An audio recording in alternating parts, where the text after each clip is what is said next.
Oke, jadi teman-teman, eh, kuliah kita pagi ini tentang pertanian. Silahkan disimak. Ini kuliah yang sangat-sangat jarang, sangat jarang dari para pelaku dari master pelakunya ini. Teman-teman di BRIN pun tidak selalu tidak bisa mendapatkan kuliah begini. Jadi, monggo Pak Hedi silakan. Terima kasih Mas Altonto. Assalamualaikum warahmatullahi wabarakatuh. Suara saya terdengar Waalaikumsalam. nggak? Suara terdengar? Alhamdulillah. Baik, terima kasih Pak Altonto sekali lagi. Dan terima kasih juga atas waktu dan kesempatannya untuk hari ini dikasih kesempatan untuk sedikit sharing tentang apa yang kita kerjakan beberapa puluh tahun yang lalu dan bahkan masih sampai sampai sekarang. Eh, Filenya udah kelihatan belum? Sudah, Udah. sudah mas, Oke. sudah. Jadi hari ini saya akan sedikit, nama saya Hedi Satmono, seperti yang disampaikan Pak Hartanto tadi. Saya dulu satu alma mater dengan Pak Hartanto sebelum bergabung dengan BRIN. Saya di Badan Pengkajian dan Penerapan Teknologi sejak tahun 2021 atau 2020 ya. Kami semua lembaga pengkajian riset di seluruh Indonesia di merger dalam satu organisasi riset dalam suatu lembaga yang namanya Badan Riset dan Inovasi Nasional sampai sekarang. Mohon doanya dari teman-teman semua agar kami tetap bisa bertahan dengan Kok kondisi saat ini. ketawa? Baik, eh, seperti yang tertulis di slide yang akan saya sampaikan hari ini adalah sebuah metode. Namanya metode kerangka sampel area (KSA). Kenapa di bawahnya ada Indonesia? Karena memang sampai saat ini metode metode ini sedang, sedang dan masih dan mudah-mudahan akan terus digunakan oleh pemerintah Indonesia dalam hal ini Badan Statistik Nasional untuk memprediksi, untuk menghitung dan memprediksi produksi padi nasional. Mudah-mudahan eh, teman-teman bisa sedikit dapat apa ya, memperoleh gambaran secara umum apa itu metode kerangka sampel area. Kenapa eh, menghitung dan memprediksi produksi padi khususnya di Indonesia itu menjadi sangat penting? Eh,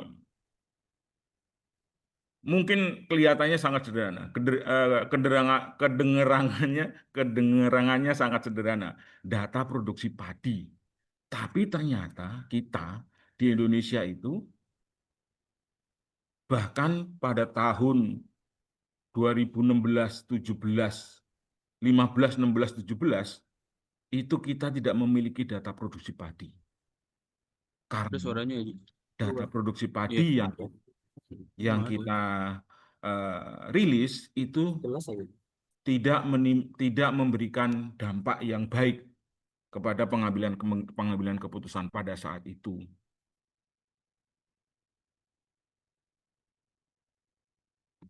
Kok freeze ya? Sebentar.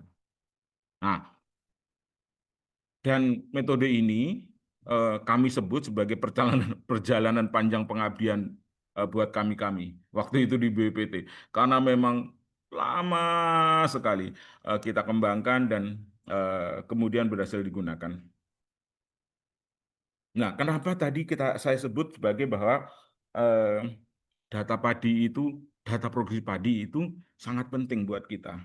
Pertama, karena memang data produksi padi kita itu pada masa lampau itu tidak bagus, tidak akurat. Padahal data produksi padi itu digunakan sebagai dasar untuk pengambilan kebijakan-kebijakan strategis lainnya, seperti ekspor impor beras, subsidi pupuk, subsidi benih, tata kelola air, irigasi, kemana tata kelola air itu bangunan irigasi-irigasi baru harus difokuskan ke tempat-tempat yang memang memerlukan. Nah, itu ternyata tidak bisa dilaksanakan dengan baik karena dasar untuk pengambilan keputusannya itu tidak bagus, yaitu data produksi padi. Sehingga diperlukan sebuah upaya untuk memperbaiki data produksi tersebut dengan menggunakan sebuah metodologi yang objective measurement, yang pengukuran langsung di lapangan.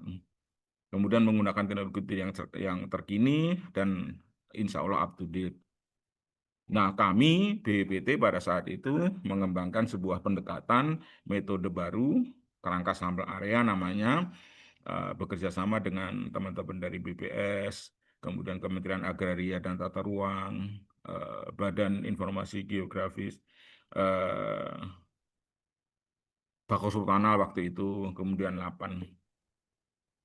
Dan berbarengan pada saat itu, kenapa baru pada saat itu data produksi padi dipermasalahkan? Karena concern dari pemerintah pada saat itu kebetulan sedang baik-baiknya, sedang menjadi perhatian, terutama pada saat itu Wakil Presiden kita pada saat itu, Pak Yusuf Kala, itu sangat concern sekali.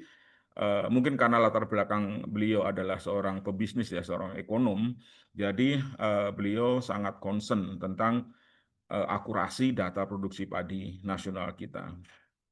Kemudian diamini oleh Pak Presiden pada saat itu bahwa harus segera dimulai perbaikan data dan harus tunggal datanya itu, tidak boleh lagi data apapun sebenarnya termasuk data produksi padi itu bermacam-macam. Setiap lembaga, setiap instansi atau kementerian itu merilis data yang berbeda-beda. Sehingga pada saat itu Pak Presiden Joko Widodo memberikan arahan agar data, terutama data-data numerik, itu hanya dikeluarkan oleh BPS. Karena memang sudah menjadi concern pemerintah, maka pada saat itu dibentuk sebuah konsorsium nasional bersama-sama tadi yang saya sebutkan institusi yang lembaga-lembaga dan kementerian yang terlibat yang di atas tadi, dan perlu ada dasar-dasar pelaksanaannya. Pada saat itu karena metode ini berbasis spasial dan statistik, maka kami harus memperoleh justifikasi dari yang namanya Forum Masyarakat Statistik di Indonesia. Jadi Forum Masyarakat Statistik Indonesia itu ada sebuah forum yang di dalamnya banyak profesor yang ahli-ahli di bidang statistik, sehingga kami harus di-challenge. Sebelum dikembangkan lebih lanjut, kami di-challenge di forum itu agar mendapat masukan-masukan yang lebih komprehensif, lebih mendasar. Dari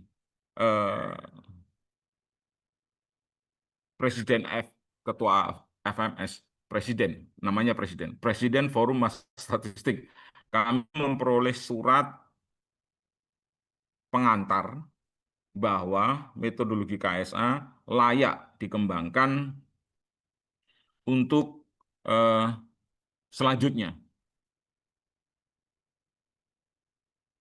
Pada saat itu surat ditujukan langsung kepada Bapak Presiden, surat rekomendasi dari Forum Masyarakat Statistik ini agar dilanjutkan kajian tentang metode ini lebih lanjut. Sehingga selanjutnya tim kita waktu itu harus berkoordinasi dengan kantor staf presiden sebagai kepanjangan tangan dari kantor presiden saat itu. Sehingga setiap beberapa kali, sebulan sekali barangkali, bahkan 2 minggu sekali pada saat-saat awal kami harus melaporkan perkembangan metodologi ini kepada kantor staf presiden. Yang pada waktunya nanti pada beberapa tahun kemudian peran kantor staf presiden tersebut diambil alih oleh kantor sekretariat wakil presiden karena memang waktu itu antara Pak Presiden dan Pak Wakil Presiden ada sebuah pembagian tugas lah meskipun tidak secara spesifik bahwa urusan ketahanan pangan itu domainnya Pak Wakil Presiden sehingga kami yang ditugaskan untuk menyusun metodologi produksi padi ini sebaiknya berkoordinasi bukan ke kantor staf presiden tapi ke kantor sekretariat wakil presiden karena memang yang eh, dalam tanda kutip yang bertanggung jawab tentang ketahanan pangan adalah kantor sekretariat wakil presiden. Meskipun demikian, sebelumnya kami BPT pada saat itu, termasuk Mas Hartanto mungkin di dalamnya, sudah lama sekali mengembangkan metodologi ini. Bahkan tahun 1993, udah pada lahir belum ya? Udah kali ya. Mudah-mudahan udah pada lahir. Pada saat itu eh, kami BPPT, jadi saya ceritanya masih masih BPPT ya, belum belum belum masuk ke BRIN. Karena mulai BRIN itu tahun 2020.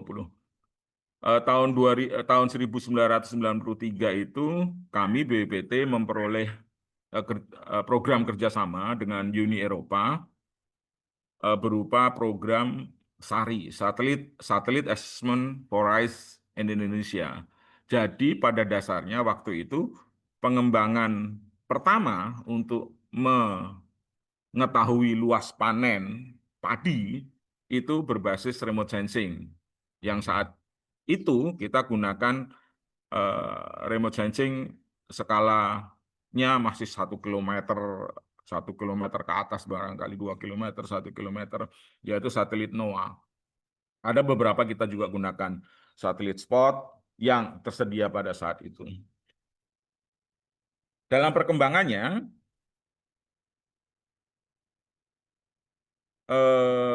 program SARI ini menghasilkan beberapa luaran, beberapa rekomendasi bahwa pada saat itu teknologi remote sensing berbasis optik ya, yang optik itu tidak bisa digunakan secara operasional karena wilayah Indonesia itu adalah wilayah tropis.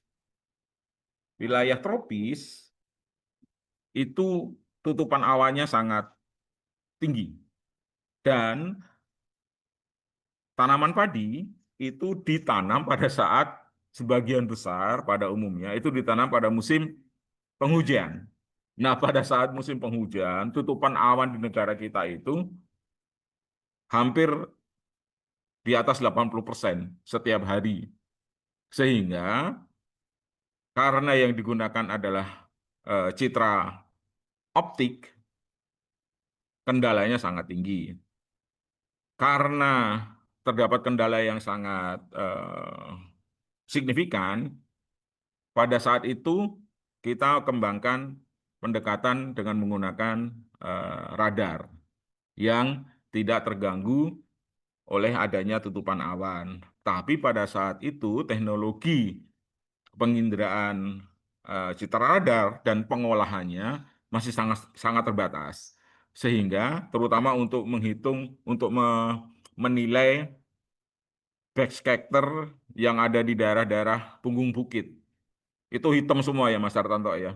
Kalau ada bayangan bukit itu ininya hitam semua sehingga kita kesulitan untuk menerjemahkan nilai piksel dari yang ada di punggung bukit itu yang backscatter itu. Karena memang teknologi yang berkembang pada saat itu belum sampai yang sampai saat ini. Untuk itu eh, masyarakat mengusulkan untuk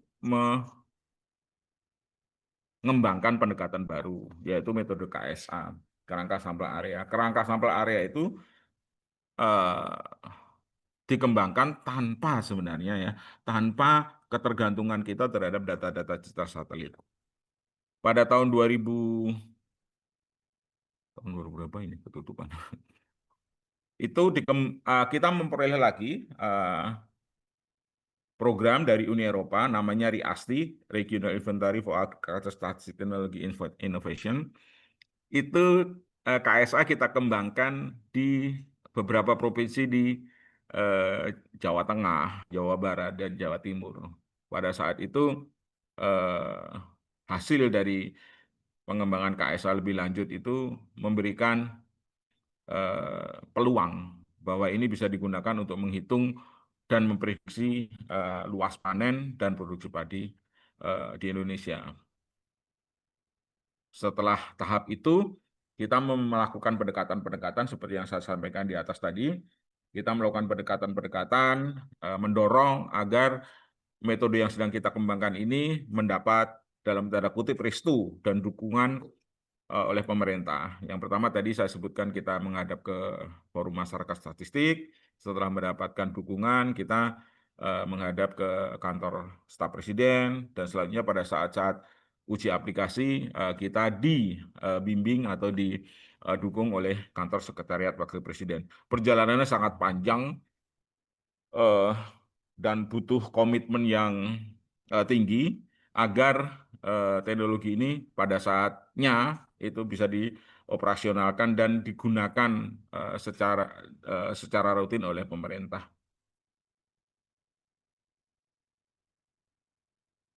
Uji implementasi, kalau tadi masih pengembangan, sekarang uji implementasinya di lapangan itu dimulai tahun 2015.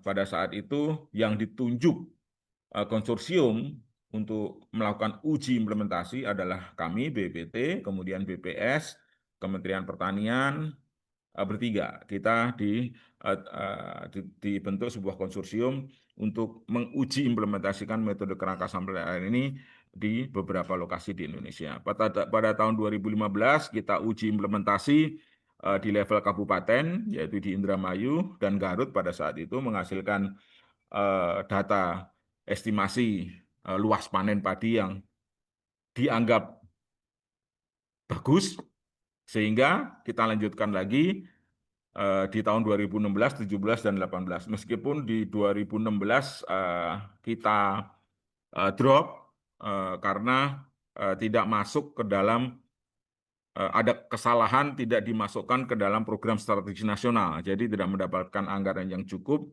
Baru di 2017 kita lanjutkan lagi uji implementasinya untuk seluruh Pulau Jawa, dan juga menghasilkan sesuatu yang menjanjikan, yang dianggap oleh bapak-bapak di pengambil keputusan itu, ini hasilnya menjanjikan, perlu dikembangkan lebih lanjut untuk seluruh Indonesia. Sehingga pada tahun 2018, metode kerangka sampel area akhirnya diuji implementasikan di seluruh wilayah Indonesia.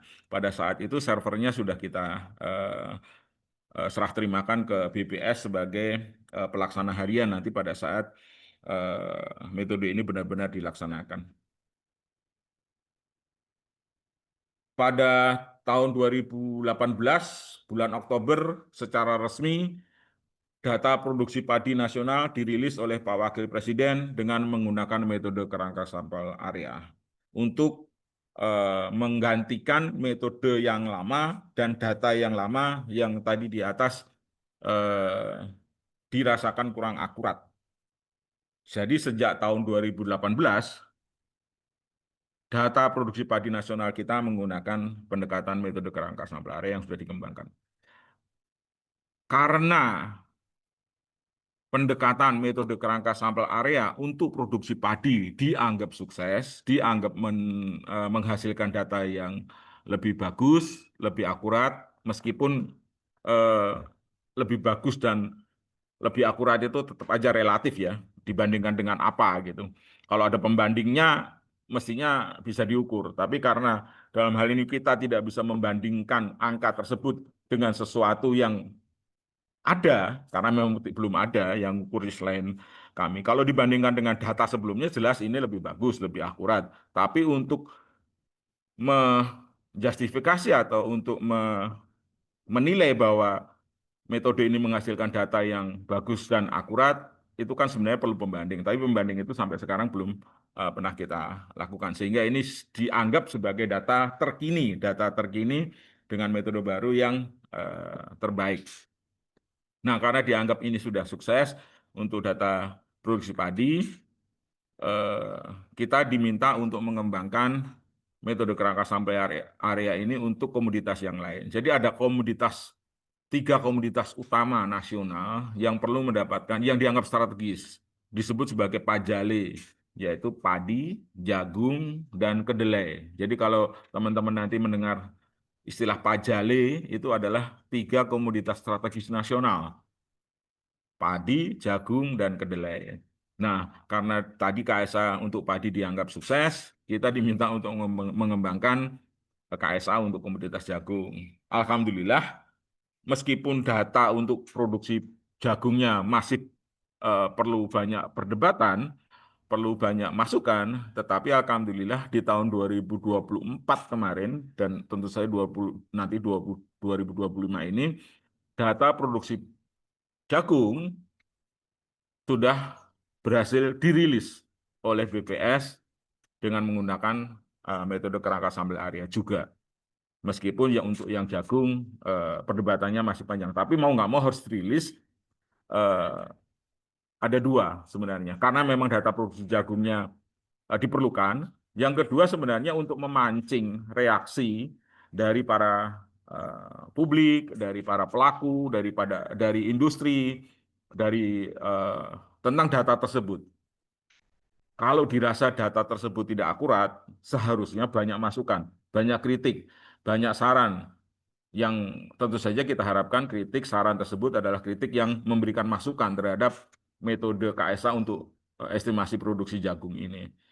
Tapi sampai terakhir kemarin dirilis ternyata tidak terlalu banyak menimbulkan gejolak.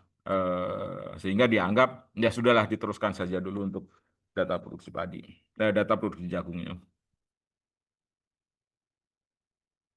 Teman-teman mungkin sedikit wawasan pengetahuan bagaimana produksi padi itu dihitung. Jadi sebenarnya yang fokus utama metode KSA itu, kerangka sampel area itu, adalah untuk menghitung luas panennya. Jadi luas panen setiap bulan ini berapa hektar. Nah, untuk mendapatkan produksi, itu kita perlu tahu juga produktivitas. Jadi luas panennya sekian, produktivitas ton per hektarnya sekian, kalau dikalikan tadi nanti menjadi ton. Produktivitas itu sampai saat ini diukur bersama oleh Kementerian Pertanian dan oleh Badan Pusat Statistik. Ada namanya ubinan, yang nanti kalau teman-teman pernah dengar istilah ubinan, itu adalah sebuah metode yang digunakan untuk mengukur data produktivitas tanaman padi. Itu kalau nggak salah ukurannya 2,5 kali 2,5 meter, pipa gitu, di berwujud bujur sangkar 2,5 kali 2,5 meter. Nah, itu ditaruh di tempat sawah yang memang sudah ditunjuk sebagai perwakilan dari populasi di sekitar tersebut. Nah, nanti itu dipanen, ditimbang, hasilnya berapa. Tapi juga ada pertanyaan-pertanyaan tentang jenis tanaman padinya apa, pupuknya berapa, sistem irigasinya seperti apa. Itu juga dilengkapi pertanyaan-pertanyaan tersebut oleh petugas, sehingga nanti bisa ditelisik produktivitas tersebut berasal dari parameter-parameter apa saja. Nah, kalau sudah ketahuan, dulu titik yang digunakan untuk menghitung produktivitas itu didasarkan kepada rumah tangga petani. Jadi petugas itu sebelum ini sudah memperkirakan, oh di sana yang panen, di sana yang panen, di sana yang panen. Nah, itu dia mendatangi pemilik lahan itu untuk minta izin untuk di survei ubinan. Tapi sekarang sistem ubinan itu menggunakan informasi dari metode KSA. Jadi di mana yang akan panen itu udah ketahuan dari KSA. Nah, dari situ nanti petugas justru yang kita arahkan agar mengambil sampel plot ubinanya di eh, lahan-lahan tersebut. Sebelum eh, pelaksanaan KSA, survei lapangan dengan segmen yang sudah terpilih tersebut, yang perlu diperbaiki dulu sebenarnya adalah yang kita sebut sebagai luas baku sawah. Jadi papan caturnya, perhitungan luas panen, perhitungan produksi padi itu tidak akan pernah tepat kalau luas baku sawah yang akan dihitung, yang akan dijadikan populasi pengali, yang akan dijadikan eh, bahan untuk diambil sampelnya itu tidak betul.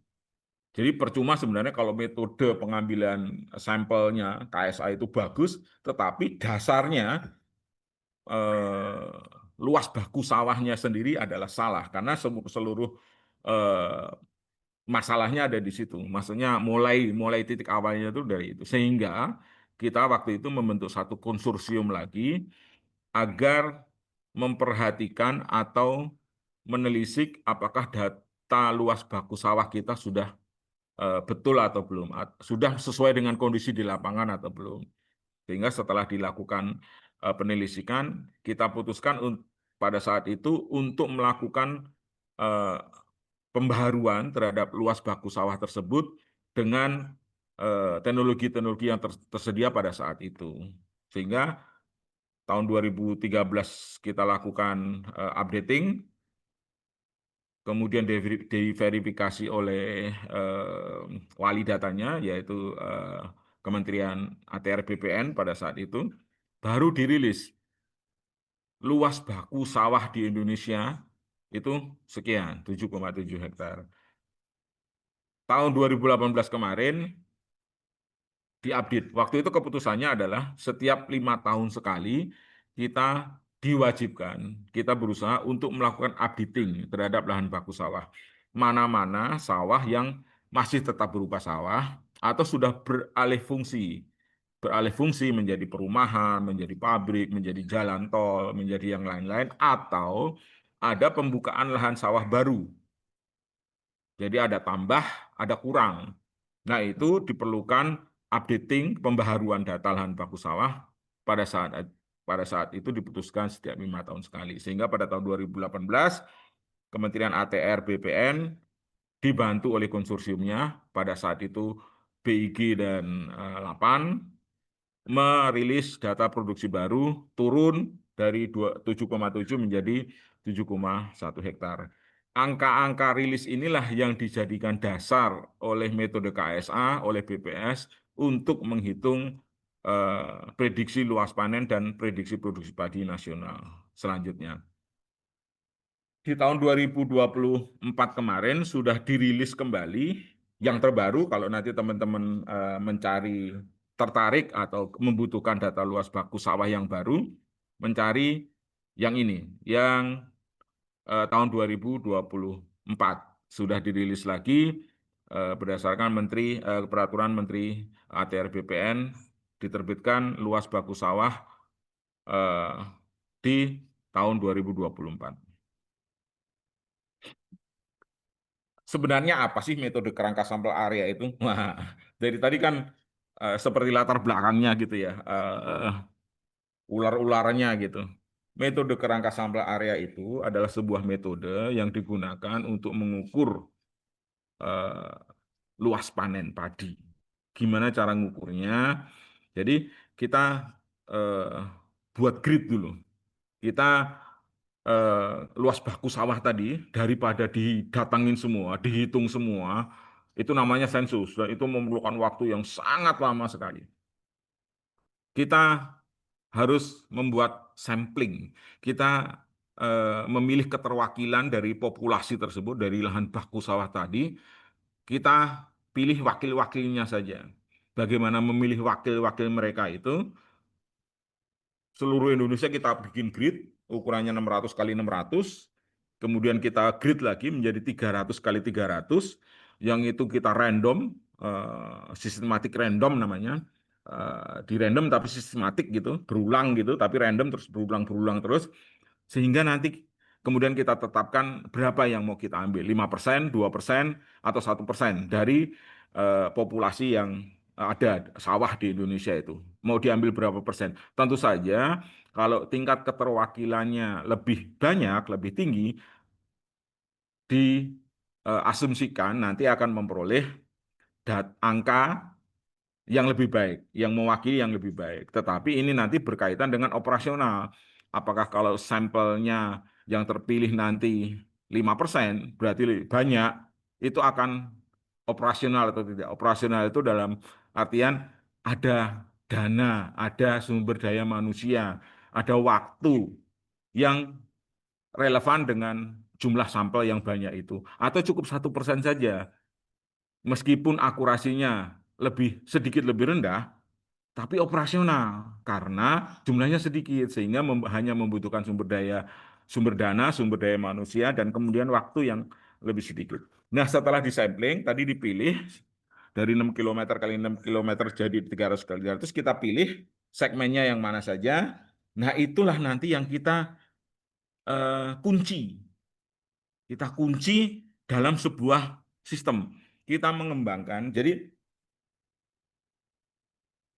di belakang layar itu teknologinya sangat tinggi, sangat lumayan lah, sangat ribet gitu. Saya sendiri nggak terlalu ini secara teknis di belakang, tapi membuat teknologi yang sangat complicated, sangat rumit, sangat mungkin sangat tinggi kontennya, itu menjadi sebuah teknologi yang sederhana dan bisa digunakan oleh orang banyak.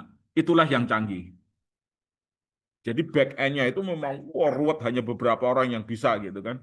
Tapi begitu sudah jadi dan bisa menjadi sangat sederhana, sehingga mohon maaf ya, orang dengan pendidikan setingkat SMA saja itu bisa mengoperasionalkan. Karena memang nanti barangkali petugas-petugas lapangan kita itu tentu saja bukan eh, berpendidikan tinggi seperti adik-adik gitu kan. Kita harapkan mereka-mereka yang tidak terlalu eh, latar belakangnya pendidikan tinggi bisa mengoperasionalkan eh, aplikasi ini. Nah, itu yang dibutuhkan ruwet-ruwetnya di belakang tadi sehingga begitu jadi secara operasional mudah sekali gitu. Nah, itu nanti dimasukkan ke sebuah Android yang digunakan oleh para petugas lapangan. Jadi setelah tadi segmen-segmennya terpilih, ada 6 titik. Jadi dalam segmen itu nanti ada 9 titik pengamatan, masing-masing 100 kali 100 meter. Itu ada 9 titik amatan tadi, itu A1, A2, A3, dan selanjutnya. Itu yang dikunci di aplikasi. Itu yang didatangi oleh para petugas lapangan. Kenapa harus dikunci? Karena selama ini data produksi padi kita itu selain metodologinya kurang pas, juga ada moral hazard. Artinya sebenarnya petugas lapangan yang ditugaskan ke lapangan itu tidak benar-benar datang ke titik yang kita assign, yang kita tugaskan. Tapi dari mana saja gitu. Yang penting kita laporan gitu. Nah, untuk mengurangi moral hazard tersebut, kesalahan-kesalahan yang disebabkan oleh non teknis, maka titik-titik tersebut kita kunci di dalam aplikasi. Sehingga kalau seorang petugas lapangan belum sampai ke titik yang ditugaskan, dia tidak akan bisa melaporkan eh, hasil amatannya. Dia datang ke lapangan, ada di pinggir sawah aja, udah ketahuan itu fase tumbuhnya segini, saya laporin kayak gini. Nggak bisa. Dia harus datang ke titik-titik ini, ke titik-titik yang sudah kita kunci tersebut, dan disitulah dia melakukan pengamatan. Dia datang seperti Bapak yang baju biru ini, begitu datang ke titik yang sudah ditentukan, dia akan memfoto. Pertama mengamati dulu, di situ fasenya apa, kemudian ada pilihannya, misalnya sedang vegetatif 1 gitu, di potret. Nah, potretnya juga kita kasih panduan, harus tegak lurus ke bawah, barangkali setinggi dada. Kita potret, potretnya, foto-foto fase tumbuhnya, nanti kita simpan di aplikasi juga. Setelah 99 titik tersebut eh, semuanya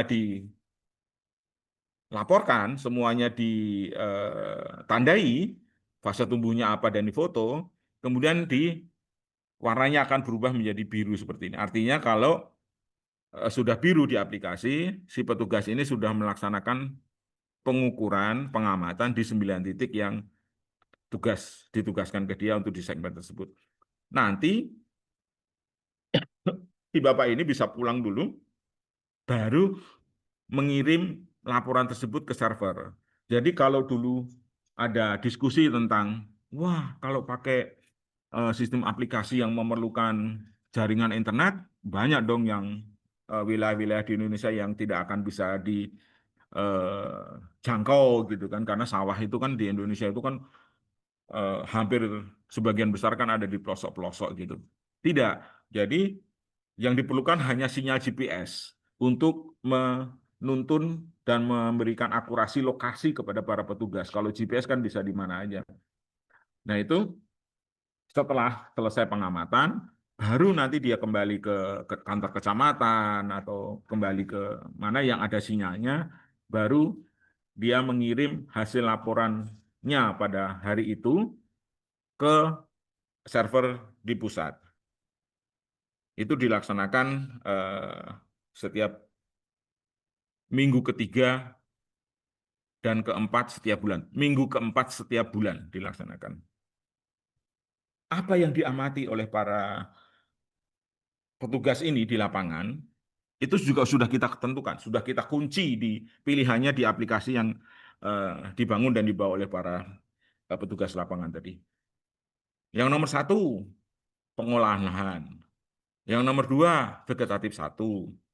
Kalau teman-teman bisa membayangkan ya, pengolahan lahan, jadi lahan sawah yang sedang diolah untuk disiapkan dan ditanami.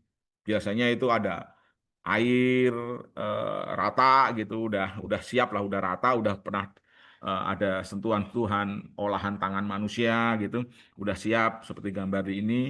Kemudian ditanami V1. V1 itu adalah tanaman padi mulai sejak ditanam sampai anakannya tumbuh. Tapi masih kelihatan kalau dari atas ya, dari atas tadi yang foto setinggi dada tadi masih kelihatan tanah lumpurnya atau airnya. Jadi masih banyak bukaannya meskipun dia anakannya sudah cukup banyak. Nah, itu dikategorikan sebagai vegetatif satu. Meskipun ada ukuran pasti sebenarnya sekian hari sampai sekian hari gitu. Tapi di lapangan si petugas itu kan kadang-kadang tidak ngeh gitu ya, apa ini berapa hari gitu. Yang menjadi patokan adalah visual, amatan visual di lapangan seperti apa. Pokoknya kalau habis sejak ditanam, kemudian udah anakannya udah banyak, tapi kalau dari atas masih kelihatan lumpur sawahnya atau banyak airnya, itu kategorinya V1. V2, kalau dia datang kemudian ada amatan seperti ini, gambar seperti ini, V2, anakannya sudah banyak dan tanah atau lumpur atau air di sawah tersebut dari atas sudah tidak kelihatan. Jadi sudah rata tertutup oleh tanaman. Hijau, udah hijau warnanya. Nah itu kategorinya adalah V2. Umurnya sekian hari sampai sekian hari. Fase ke berikutnya adalah generatif. Generatif itu kalau nanti teman-teman dengar kata malai, malai itu adalah butir pertama padi. Warnanya biasanya kuning muda atau agak keputih-putihan gitu. Nah, itu adalah cikal bakal bulir padi. Nah, generatif itu kalau dalam satu hamparan tadi itu, satu titik yang diamati itu, sudah mulai ada warna-warna keputihan, malai tadi, sudah mulai keluar, itu generatif. Dikategorikan sebagai fase generatif. Berikutnya, fase berikutnya adalah fase panen. Jadi padinya udah nggak ada, tinggal batang-batang seperti ya bekas dipanen, mau dipotong pakai ani-ani atau dipotong pakai sabit, nggak masalah.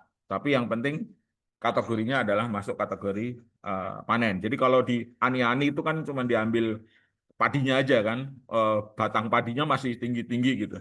Tapi ada juga yang dipotong sampai ke bawah gitu, agar nanti mudah untuk melakukan pengolahan tanah selanjutnya. Kalau yang pakai ani-ani itu biasanya itu di luar Jawa itu tanaman padi yang sudah dipanen itu diambil, itu dibiarkan beberapa saat lagi sehingga nanti beberapa helai padinya itu numbuh bulir baru, digenjah namanya, dibiarkan. Jadi tidak diolah lagi, tapi dibiarkan. Nanti akan ada panen lagi, tapi meskipun hanya beberapa persen dari panen yang sesungguhnya. Tapi karena kondisinya memang mengharuskan atau memungkinkan atau apa ya, tidak akan bisa diolah berikutnya karena ketersediaan air. Jadi udah dibiarin aja dulu. Nah itu dibiarkan dulu itu sengaja, nanti justru akan tumbuh bulir-bulir baru meskipun produksinya tidak sebanyak yang pertama. Tapi kalau di tempat-tempat yang irigasinya bagus, itu biasanya langsung dipotong sampai bawah agar memudahkan untuk pengolahan tanah persiapan untuk penanaman padi berikutnya. Selain fase tumbuh, ini standing crop namanya, yang 4 itu, yang V1, V2, generatif, itu adalah standing crop. Jadi kalau ada istilah standing crop, jadi tanaman yang masih berdiri, itu terdiri dari V1, V2, dan generatif. Itu kalau istilahnya nanti teman-teman dengar ada standing crop. Selain tanaman padi, ada juga sawah yang ditanami bukan padi. Sawah tapi ditanami bukan padi. Nah, itu juga harus diamati, harus dilaporkan. Artinya bahwa tidak seluruh luas baku sawah tadi yang 7, sekian juta hektar tadi itu tidak tiba-tiba menghasilkan padi semua. Karena di beberapa tempat banyak sawah yang sedang tidak ditanami padi, ditanami tanaman lain. Ada tebu, ada tembakau, ada jagung, ada yang lain-lain. Jadi bukan ditanam padi. Ada juga di beberapa tempat yang rusak, pusuh, entah kena banjir, entah kena kekeringan, entah kena hama. Jadi sudah waktunya ditanami padi, sudah mau mendekati panen atau bahkan sebelum panen, masih kecil-kecil juga, itu tiba-tiba kena banjir, kekeringan ekstrim, atau kena hama, itu dikategorikan sebagai sawah yang busuk, rusak, tidak menghasilkan. Ada juga titik amat kita yang jatuh di bukan sawah, karena tadi di random sampling, tidak kita pilih, kita random, meskipun sistematik ya, sistematik random sampling, ada juga titik yang jatuh di bukan sawah, benar-benar bukan sawah. Kalau yang tadi kan sawah tapi ditanami tanaman lain gitu kan. Ini benar-benar bukan sawah, udah jadi bangunan. Mungkin, nah ini nanti digunakan jadi untuk masukan koreksi kepada peta lahan baku sawah. Ternyata sudah beberapa kali diamati, bahkan udah setahun diamati, titik tersebut tetap, artinya bukan sawah. Nah, itu digunakan sebagai masukan agar nanti pada saat melakukan updating lahan baku sawah, titik-titik seperti ini atau lahan seperti ini dihilangkan dari baku sawah. Oke, ini adalah fase pertumbuhan tanaman padi yang diamati setiap bulan, dilaksanakan pada minggu keempat setiap bulan. Jadi data produksi padi nasional kita itu diperoleh atau menghasilkan data setiap bulan. Jadi setiap bulan itu kita sebenarnya punya data produksi padi kita. Selain data produksi padi yang penting, tapi yang jauh lebih penting lagi untuk pemerintah adalah turunannya.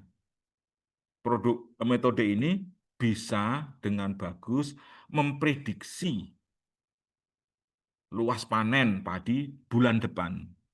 Bisa memprediksi luas panen padi 2 bulan ke depan. Bisa memprediksi luas panen padi 3 bulan ke depan. justru angka-angka ini yang lebih penting bagi pemerintah daripada data produksi padi hari ini, pada saat ini. Karena dari data-data prediksi tersebut 1 bulan, 2 bulan, 3 bulan ke depan, itu kebijakan-kebijakan strategis itu bisa diambil dengan bagus. Artinya, kalau misalnya kita tahu prediksi luas panen bulan depan sekian juta hektar, sehingga kita tahu produksinya sekian ton. Itu pemerintah dengan pasti bisa mengambil kebijakan. Kita perlu impor beras atau tidak.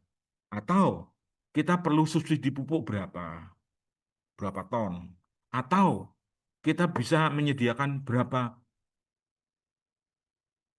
benih padi yang disediakan. Bagaimana cara memprediksinya? Karena kita setiap bulan datang, sehingga fase-fase tumbuh ini, misalnya V1, karena sudah untuk jenis-jenis padi tertentu, itu umur padinya sudah, dan sebagian besar, itu jenis padi di Indonesia itu umurnya rata-rata seperti itu, sehingga kita bisa memprediksi yang tadinya V1, bulan depan mungkin jadi V2, yang V2 bulan depan mungkin jadi amatan berikutnya menjadi generatif, yang generatif amatan berikutnya menjadi panen. Nah ini terus begini, terus berputar sehingga kalau kita tahu misalnya amatan bulan ini yang generatif itu adalah sekian hektar, sehingga diprediksikan bulan depan kita akan panen sekian hektar tanaman padi. Kalau dikalikan produktivitas, kita mendapatkan eh, produksi ton. Urusannya dengan pupuk, kalau pengolahan lahannya bulan ini sekian hektar yang disiapkan oleh para petani dari perhitungan bulan ini sekian hektar, sehingga pemerintah barangkali bisa memprediksi berapa benih, ton benih yang akan disalurkan, di mana saja, kapan.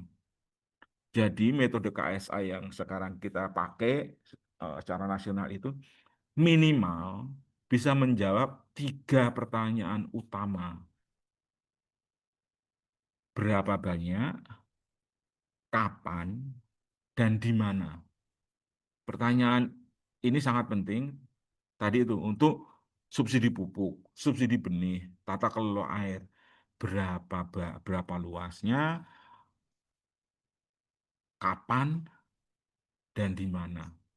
Nah, kalau pertanyaan-pertanyaan mendasar tadi bisa diperoleh dengan pasti oleh pemerintah, kebijakan-kebijakan lain yang strategis tadi mudah-mudahan bisa eh, lebih presisi dan terukur. Secara umum, pelaksanaan metode kerangka sampel area di lapangan adalah seperti ini tadi. Ini rangkumannya. Tadi kita susun eh, segmennya, sebaran segmennya. Jadi masing-masing wilayah di Indonesia sampai tingkat kecamatan itu memperoleh alokasi segmen berdasarkan kepada luas baku sawah, berdasarkan luasan sawah yang mereka miliki. Tentu saja wilayah dengan luas baku sawah, dengan sawah yang banyak, yang luas, lebih luas, akan memperoleh alokasi segmen yang lebih banyak daripada yang lain. Ini Indramayu, nanti masing-masing kecamatan itu ada jumlah segmennya dan itu seluruh Indonesia. Beban dari masing-masing para petugas itu didasarkan kepada lokasi dan ketersampaian wilayah. Misalnya di Indramayu yang relatif hamparannya datar gitu, itu satu petugas lapangan itu bisa menghandle menghandle 5 atau 6 segmen seminggu. Kita kan amatannya mulai dari tanggal 24 sampai tanggal 30 atau kira-kira 7 hari terakhir setiap bulan. Nah, itu setiap petugas lapangan itu diperkirakan, dibebankan berapa banyak segmen yang paling efektif. Kalau daerahnya seperti Indramayu yang sangat datar, itu dia bisa banyak dibebankannya karena ketersampaian lokasinya diperkirakan sangat mudah. Karena titik-titik ini idealnya nih sampai kapanpun tidak boleh berubah. Di situ saja. Itulah intinya dari pengamatan fase tumbuh padi. Jadi selama setiap bulan sekali, sekian tahun, sekian tahun, sekian tahun berikutnya, titik ini selama dia masih berupa sawah, itu akan diamati terus. Dan di situ terus. Dan harus berbarengan. Sehingga data luas panen kita yang kita peroleh itu adalah serentak. Pada saat itu, pada minggu itu, pada minggu keempat setiap bulan itu, serentak seluruh Indonesia didatangi, kita potret, tahu kita luas panen kita berapa, luas yang generatif kita berapa. Jadi harus serentak. Kalau sudah berbeda waktunya, berbeda seminggu, itu fase tumbuhnya sudah berubah-berubah, sudah nggak serentak lagi. Jadi jendela waktunya itu sangat ketat, 1 minggu. Diperkirakan dalam waktu 1 minggu itu fase tumbuh padinya belum berubah. Kalaupun ternyata sudah berubah karena ada di perbatasan gitu, nanti akan ketahuan di amat. Jadi sistem nanti akan ada alertnya. Jadi setiap petugas yang mengirimkan ke sistem itu, di sistem itu, meskipun sebelum sampai ke pusat juga eh, si petugas ini punya pengawas di masing-masing kabupaten itu ada pengawasnya. Meskipun pengawas ini juga hanya bisa tidak menyetujui, hanya melihat dan nanti menegur atau mengingatkan kepada petugas bahwa amatannya salah. Jadi ada alertnya. Kalau dia misalnya pada bulan ini dia mengamati adalah vegetatif 1. Pada bulan berikutnya dia mengamati vegetatif 1 lagi. Pada bulan berikutnya dia mengamati vegetatif 1 lagi. Itu sudah pasti nggak benar. Bahkan dari vegetatif 1 ke vegetatif 1 aja itu perlu dicek. Makanya tadi perlu difoto. Nah, foto itu yang akan menjadi evidence, yang menjadi bukti kalau terjadi pertengkaran antara petugas lapangan dengan pengamatnya. Ini V1, bukan ini V2. Nah, nanti kita di pusat sistem itu akan memberikan guidance tentang apa itu yang seharusnya diputuskan. Meskipun hal seperti itu sebenarnya sangat sedikit terjadi. Ada beberapa kejadian amatan bulan ini V1, amatan berikutnya V2, amatan berikutnya V3. Udah pasti salah dong. Tapi begitu ditelisik fotonya dan dikonfirmasi ke petugas lapangan, ternyata ada tanaman padi, namanya padi apa ya, padi lupa saya namanya. Itu umurnya 6 bulan, bahkan lebih, baru panen. Ya sudah, kalau seperti itu kan berarti ada justifikasi dari lapangan bahwa jenis tanaman padinya meskipun tidak banyak, ini hanya di beberapa lokasi, itu sangat panjang sekali, sehingga terjadi anomali atau kelainan pada saat melakukan pengamatan. Hal-hal seperti itu terjadi meskipun tidak banyak. Nah, setelah segmen-segmen ini kita sebar, kita bebankan kita kunci di aplikasi Android tadi. Oh iya, satu lagi. Petugas mendaftar sebagai pencacah, sebagai petugas, itu hanya diwajibkan memiliki HP yang sangat sederhana. Yang penting Android, bukan eh, apa satu lagi Mas Hartanto? Yang Apple. Apple itu loh, yang Apple itulah. Jadi kita kita perkirakan bahwa pada saat itu masih lebih banyak yang berbasis Android daripada yang berbasis Apple dan tentu saja lebih sederhana. HP dengan spesifikasi Android yang sederhana sudah bisa ditumpangi oleh aplikasi ini yang tadi itu saya bilang di back-endnya sangat canggih sangat ini, tapi bagaimana begitu dia nempel di aplikasi menjadi sangat ringan, menjadi sangat mudah, user friendly, sehingga bisa digunakan oleh siapa saja. Itulah yang canggih. Setelah segmen-segmen ini kita kunci di lapangan, seperti ini tadi bentuknya, ini ada di aplikasi masing-masing, didatangi oleh para petugas. Jadi setiap minggu keempat setiap bulan para petugas itu datang ke segmen-segmen mereka ini, datang ke titik Gini, ada radius amatnya kira-kira 10 meter dari titik ini. Jadi dia bisa mengamati eh, titik yang sama di 10 meter, radius 10 meter setiap bulan sekali pada minggu keempat. Kalau dia belum masuk ke radius amat, dia tidak akan bisa eh, melakukan amatan, melakukan laporan. Dan itu diulang-ulang terus setiap bulan sekali. Sekarang aplikasi terbaru yang saya dengar dari teman-teman BPS itu sudah ada indikasi poinnya. Jadi eh, kalau dulu itu hanya titik amat aja yang ada di Android-nya, ada di aplikasinya. Jadi si petugas itu mendatangi, mendekati terus pakai tracking gitu, mendekati ke titik. Nah sekarang amatan titik amatan sebelumnya yang barangkali tidak persis di titik amat ini itu akan muncul juga. Jadi ada dua titik. Yang satu misalnya warnanya hitam itu sebagai titik yang asli yang awal, tapi yang biru itu adalah amatan bulan lalu. Sehingga dia harus ngamatin di situ di dalam radius tentu saja. Itu karena memang banyak terutama yang dari aplikasi jagung sebenarnya masukannya itu eh, seperti itu. Nah, setelah diamati, didatangi ini, yang biru ini adalah petugas, yang merah ini adalah titik amatnya. Kursor saya kelihatan nggak sih Mas Arnto?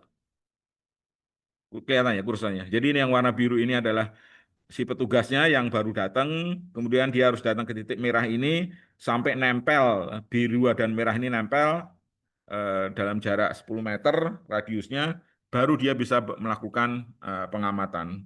Kemudian dikirim ke server di BPS Pusat. Hasilnya itu setiap resmi, setiap tahun itu dirilis oleh eh, Badan Pusat Statistik, berita resmi statistik gitu istilahnya, itu nyampur dengan yang lain-lain, ekonomi, segala macam. Nah biasanya prediksi eh, luas panen, produksi padi itu ada di bagian-bagian akhir pengumuman dari BPS pada saat rilis resmi data statistik nasional. Itu jadi si BPS itu memberikan rilis seluruh data yang diinginkan oleh negara, oleh presiden. Nah, data produksi padi itu ada di bagian-bagian akhir biasanya dari berita resmi statistik tersebut. Ada luas panen padi yang seperti ini tahun 2024 kemarin jadi yang terakhir, meskipun baru sampai biasanya sampai bulan September atau Oktober dirilis ini. Kemudian data produksi padinya setelah gabah kering giling, GKG itu gabah kering giling, jadi yang sudah menjadi calon bakal berasnya itu berapa ton itu juga dirilis oleh BPS. Yang tahun 2024 kemarin selain padi, di bawahnya padi ada jagung yang tahun-tahun sebelumnya tidak pernah ada. Udah mulai ada jagung yang dua-duanya diukur dengan menggunakan metode kerangka sampah area. Apalagi ya, udah hampir sejam. Kemarin saya bilang ke Mbak Sartanto 10 menit, tapi setelah nah ini beberapa saja kilas balik sejarah pada saat kita kembangkan mungkin nggak ada gunanya buat teman-teman, tapi ini saya pengen memorize diri saya sendiri bagaimana kami berjuang pada saat itu menghadap kepada para pengambil keputusan itu ternyata eh, tidak mudah memberikan opini, memberikan masukan, memberikan rekomendasi kepada para pengambil kebijakan itu ternyata tidak semudah orang berhadapan dengan orang teknis. Ternyata mereka itu pertimbangannya itu banyak sekali yang kadang-kadang kita melongo. Oh iya ya, oh iya ya. Kalau secara teknis kan kita, wow gini gini gini gini, udah pasti gini gini gini gini. Begitu berhadapan dengan bapak-bapak atau ibu-ibu yang ada di atas sana itu, mereka punya ini sendiri, punya pendekatan sendiri. Yang akhirnya, oh kita sebagai orang teknis itu ya mau nggak mau ya iya gitu. Jadi tidak semua masukan teknis kita yang kita anggap sudah proven gitu ya, sudah ini tuh di mereka masih masih dipertimbangkan lagi secara ekonomi, secara kebijakan segala. sampai politik segala macam dipertimbangkan. Nah, ini kalau ini teman-teman teknis saya, meskipun bapak-bapak pengambil kebijakan juga, tapi ini teman-teman teknis. Jadi ada, kalau ini karena teman-teman dari kuliah ya, ini Prof. Dwi Andreas yang paling kanannya rambutnya gondrong ini Profesor Pertanian dari IPB. Yang ini Pak Profesor Busanul Arifin, ini dari Unila, dari Unila. Ini mungkin mudah-mudahan masih sampai sekarang. Ini Presiden Forum Masyarakat Statistik. Ini partner-partner saya di lapangan, bapak profesor ini yang melakukan uji implementasi bersama-sama, yang memberikan masukan kepada kami sebaiknya begini, sebaiknya begini, sebaiknya begini. Ini juga para bapak-bapak pejabat, ini bos saya yang di bawah ini, meskipun sekarang begitu BRIN ya sama-sama berjuang. Ini deputi ibu ini pengambil keputusan paling tinggi.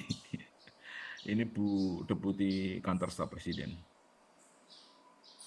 Ini foto-foto laporan dari teman-teman di lapangan, baik yang padi maupun jagung, saya rangkum dalam sebuah file yang meskipun ini hanya sekian 0,000 sekian persen dari foto yang saya terima dari teman-teman lapangan.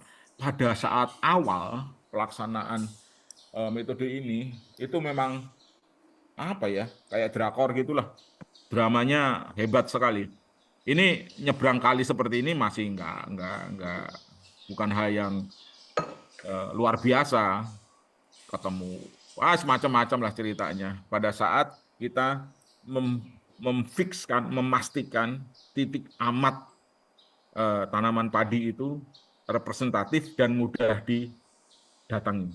Jadi ada dua parameter utama yang harus dipenuhi, itu representatif, dia mewakili seluruh populasi yang ada di situ. Yang kedua, keamanan bagi para petugas lapangan. Ketersampaian lokasi itu juga menjadi sangat penting buat kita. Ada beberapa titik amat, terutama di wilayah, mohon maaf, di wilayah timur itu, para petugas itu didatangi pemilik lahan, dibawain parang. Padahal kita sudah, Mas Hartanto tuh mungkin pernah ke arah timur itu. Padahal kita udah minta izin kepada ini, tapi begitu kita petugas yang ada di lapangan dibawain parang sama yang punya lahan, dikirain mau diapain, udah dijelasin kayak apapun tetap nggak mau, ya mau nggak mau. Dikasih durian, Pak. itu yang kebenaran dikasih durian. Ada juga yang setiap datang ditungguin sama petugas, sama pemilik lahan dikasih kelapa muda. Ada juga, tapi ada juga yang ada di titik amannya itu kebetulan ada di pagar. Yang bulan kemarin belum ada di dalam pagar, didatengin lagi udah ada pagar BRC, padahal masih sawah, tapi udah dikelilingi sama pagar BRC. Karena katanya sebentar lagi mau dibikin pabrik. Ya semacam itu dinamika di lapangan. Tapi untuk yang padi, saat ini sudah lumayan macur, sudah lumayan matang. Sehingga kalau ada teman-teman dari daerah minta pindah segmennya, itu benar-benar kita telisik dulu, kita pertimbangkan. Kalau tidak karena alih fungsi lahan, artinya permanen, artinya memang sawahnya sudah permanen berubah menjadi fungsi lahan yang lain, itu belum tentu kita terima.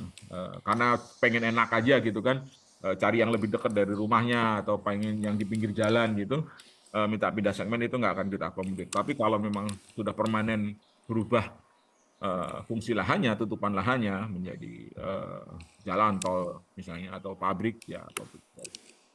Demikian adik-adik, teman-teman yang bisa sampaikan.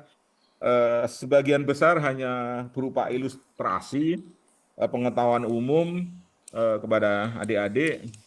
Nanti kalau barangkali suatu saat butuh yang lebih teknis tadi itu bagaimana menentukan titik jumlah dan tempat segmennya, nanti ke Mas Hartanto aja, jangan ke saya. Kalau saya pasti nggak mudeng.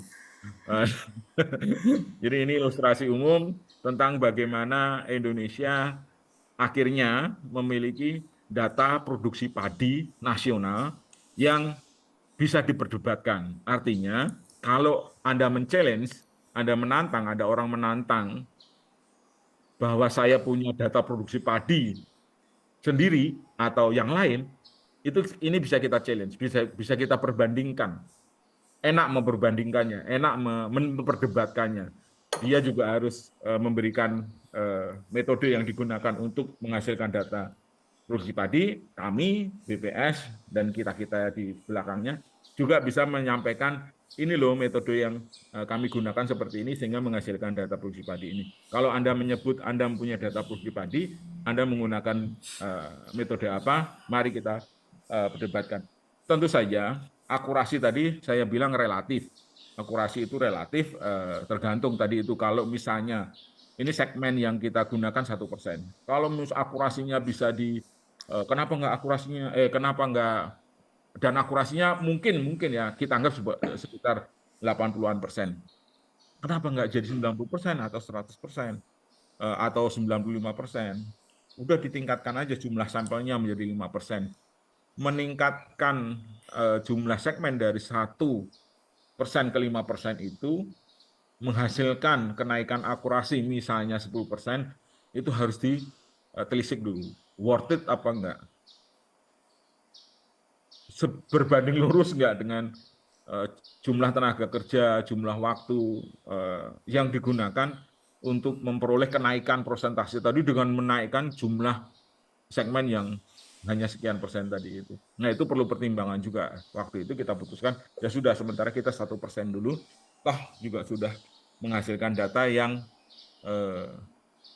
sesuai. Yang penting itu kenapa sekarang belum ada yang challenge dengan ini? Karena alhamdulillah masih sesuai dengan kondisi kenyataan di lapangan. Artinya tadi itu kalau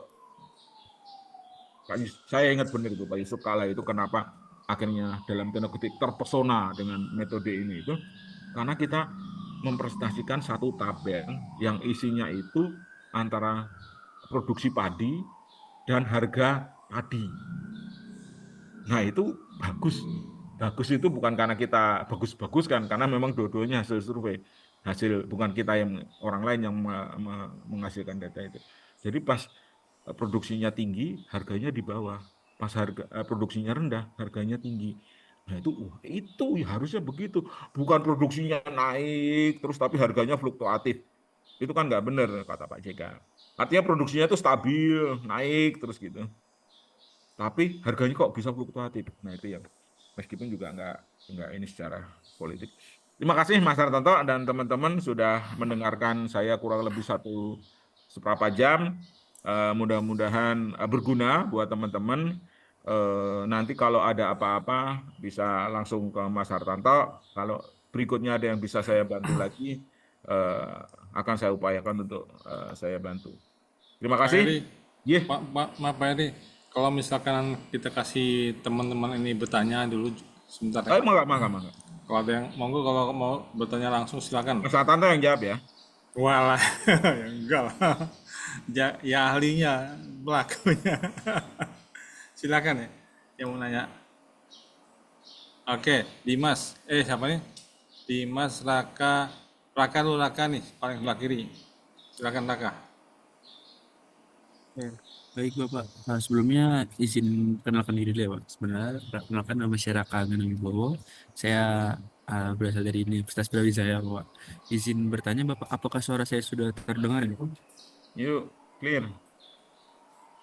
Ya, saya ingin tanya Pak, ini untuk kekurangan dari metode ini dan uh, adakah uh, apa ya pembaruan di setiap tahunnya untuk menjadikan metode ini menjadi hal yang cukup baik dan baik ke depannya lagi gitu.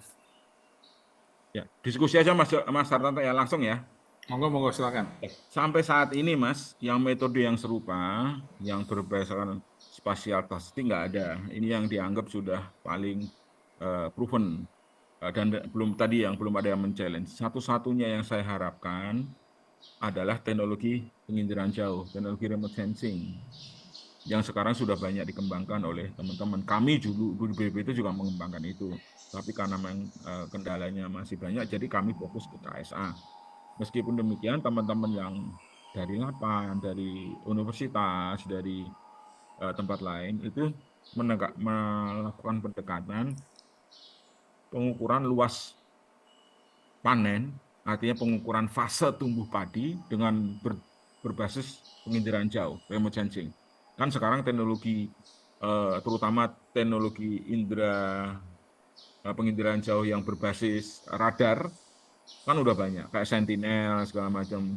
Kemudian repetisi dari eh, satelitnya juga udah bagus. Kemudian harga akurasi spasial. Jadi akurasi spasialnya dapat, akurasi temporalnya dapat, harga mungkin dapat, eh, radar yang pasif ya udah ada. Nah itu sudah memungkinkan. Saya sangat berharap sekali dalam beberapa tahun ke depan metode ini tergantikan dengan metode yang lebih dalam tanda kutip canggih gitu, remote sensing gitu. Tapi saya juga optimis. Wah, ini kalau ngobrol sama yang bikin mah repot. Saya nggak yakin teman-teman itu bisa dengan mudah dengan cepat menggantikan ini. Karena saya juga mengikuti. Sekarang ada yang namanya mix model, mix method. Mix method itu diinisiasi oleh teman-teman Bappenas dan teman-teman Kementerian Pertanian agar menggunakan data KSA sebagai valuator, sebagai valuasi, sebagai titik ground control point terhadap. Jadi kan KSA itu udah banyak sekali titik amannya. Setiap bulan ada fotonya. Nah itu yang digunakan sebagai titik, sebagai apa? Sebagai algoritma, membangun algoritma agar presisi yang dari remote sensing tadi bagus. Bayangin kalau misalnya setiap bulan Anda dikasih 19.000 titik kontrol, titik amat di lapangan, di seluruh Indonesia lagi. Mestinya kan algoritma remote sensingnya menjadi sangat bagus. Karena kan ini difoto langsung di lapangan. Cuman aliran data itu ya itu masalahnya. Ego kementerian itu masih sangat. BPS belum tentu mau buka datanya. Karena nanti dan BPS juga belum tentu mau menggunakan metode yang mereka tidak kuasai. Karena ini metode ini kan spasial statistik. Jadi meskipun spasial statistik, jadi mereka sangat kuasai. Ada keengganan BPS untuk mencoba menggunakan alternatif pendekatan yang baru karena mereka udah sangat fasih ini di challenge kayak apapun mereka akan berani dengan metodologi apapun mereka saat ini akan berani gitu. Kecuali ada dorongan dari pemerintah bukan Bappenas ya saya anggap masih kurang kuat itu ada ini presiden gitu keputusan presiden yang menghasilkan BPS menggunakan pendekatan metodologi ini. Tapi untuk sampai ke keputusan bahwa presiden mengeluarkan surat perintah agar sebuah institusi menggunakan sebuah metodologi itu 10 tahun, 15 tahun saya lakukan gitu. Jadi nggak gampang. Jadi pertanyaannya tadi sampai saat ini masih digunakan dan untuk beberapa tahun kemudian masih akan digunakan. Tetapi seiring dengan itu pengembangan pendekatan-pendekatan baru tentang bagaimana mengetahui perkembangan fase tumbuh padi itu tetap dilaksanakan, terutama yang berbasis remote sensing, penginderaan jauh. Gini Mas Raka ya. Baik, Bapak. Terima kasih, Bapak. Siapa lagi silakan. Ya, Dimas langsung.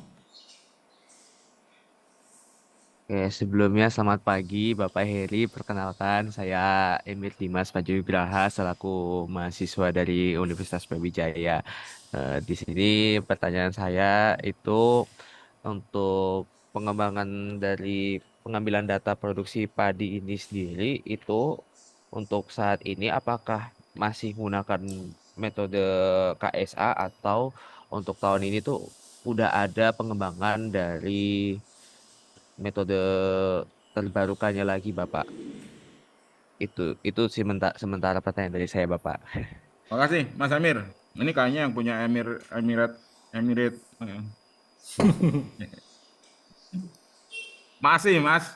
Belum ada yang baru masih dipakai KSA untuk menghitung yang resmi ya, data resmi nasional masih menggunakan KSA tahun ini dan tahun-tahun mungkin 5 tahun berikutnya juga masih ini dan mungkin akan selamanya memakai ini juga ada peluang ke situ. Sampai nanti benar-benar ditemukan misalnya ya suatu saat nanti teknologi drone itu sudah kayak teknologi Android yang sekarang. Siapa yang ngira toh? Jadi teknologi drone itu sekarang udah kan sekarang drone udah mulai jadi taksi gitu kan ya. Udah bisa dinaiki oleh orang gitu, dia udah bisa mengantar orang kemana-mana drone gitu. Drone udah bisa buat perang gitu kan. Nanti drone untuk sumber daya alam itu bisa aja digunakan. Tapi saya nggak tahu kecepatan teknologi yang akan berkembang ke depan seperti apa. Seperti Starlink gitu ya, jaringan internet gitu. Dulu kan kita pasang parabola gitu ya di atap-atap rumah kita gitu kan. Tiba-tiba ada orang gila gitu merilis ribuan satelit yang satelitnya itu kira-kira hanya beberapa gram gitu di tengah orbit, bukan di orbit ya, di setengah orbit gitu, ribuan, sehingga orang berkomunikasi melalui jaringan itu udah kayak asal mau beli aja, asal bisa bayar aja kan. Sekarang udah nggak ada lagi jaringan kabel untuk internet, jaringan pakai parabola udah nggak ada. Nah itu teknologi-teknologi kayak gitu, kalau memang kecepatannya tinggi, ya nanti akan berubah lagi. Saya sangat, terutama saya, karena saya terlibat sangat intens ya. Saya ketua dari tim ini, jadi saya ini sekali. Saya sangat berharap ada teknologi yang menggantikan teknologi KSA ini. Meskipun secara realistis, saya nggak yakin dalam waktu dekat akan berubah. Karena ada dua hal deh, ada dua hal yang sangat ini. Si wali datanya itu kan punya hak juga, punya tugas dari presiden, dari pemerintah untuk merilis data.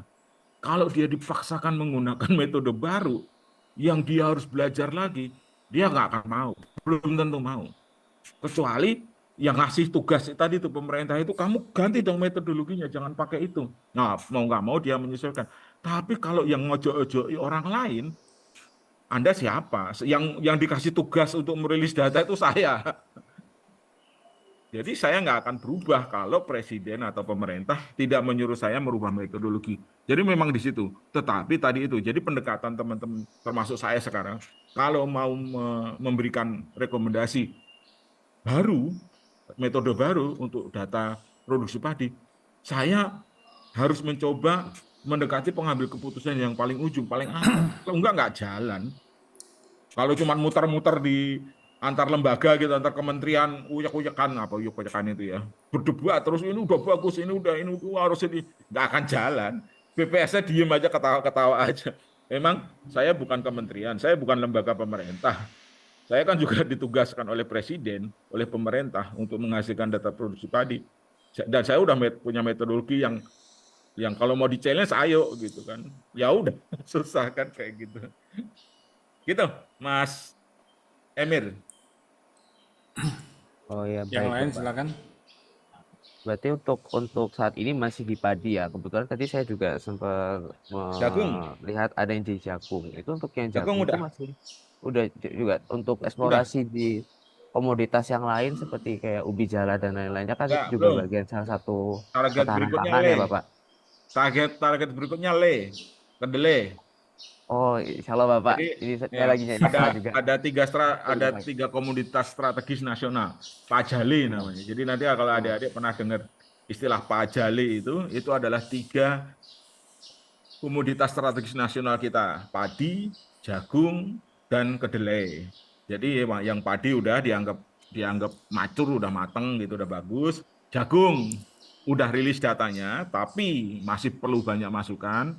Kedelai belum berani mulai.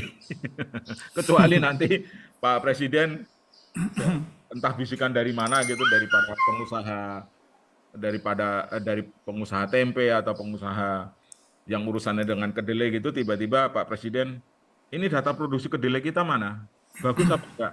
Mau nggak mau, nanti kita dalam waktu secepat-cepatnya ngumpul lagi, tuh bikin KSA kedelai. Tapi untuk Iya. komoditas yang lain, belum. Baru 2 dan 1 menyusul. Itu pun kalau ada endorsement dari dari pemerintah. Atau dari teman-teman sendiri nih, dari Unibra nih bisa membuat satu tim untuk masalah kedelai tadi. Ayo, Dari metode yang ada ditingkatkan atau dibuat metode baru kalau bisa aja sesuai dengan perkembangan teknologi dibuat yang baru, kenapa enggak gitu loh. Ajak secara nasional ya, terutama yang sudah pernah melakukan, gimana nih kalau kita tingkatkan untuk masalah kedelai gitu. Itu menarik banget. Berapa dokter kalian nih ada? 5-6 dokter dah jadi ini. setuju.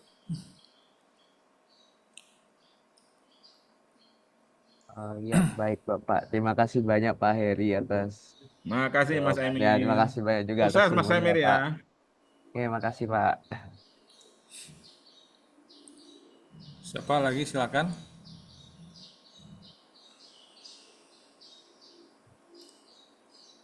Ada lagi? Kalau dari sisi saya ya, apa namanya, metode Pak Heri ini bisa kita perkaya antara lain dengan penggunaan, maaf, dengan penggunaan spektrometer. Karena memang di bidang saya spektrometer ya, bidang saya spektrometer.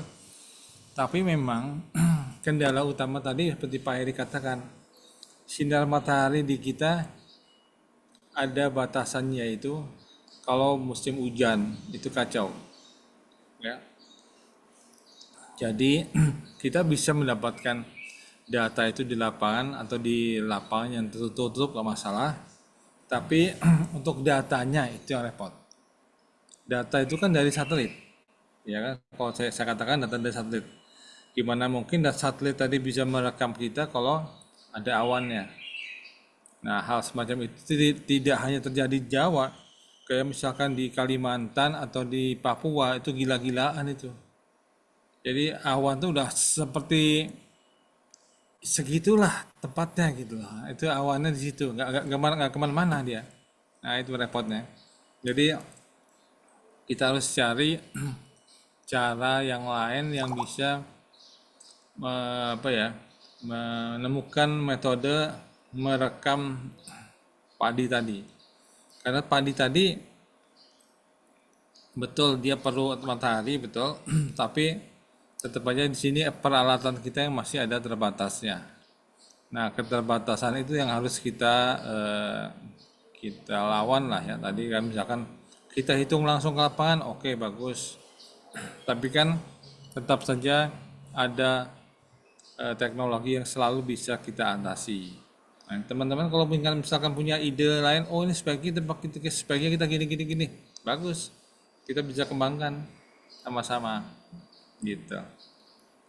Silakan yang lain, kalau ada pertanyaan lagi silakan. Monggo loh.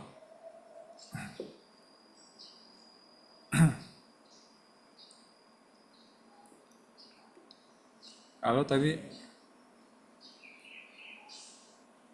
suaranya sampai suara Emir nggak ada.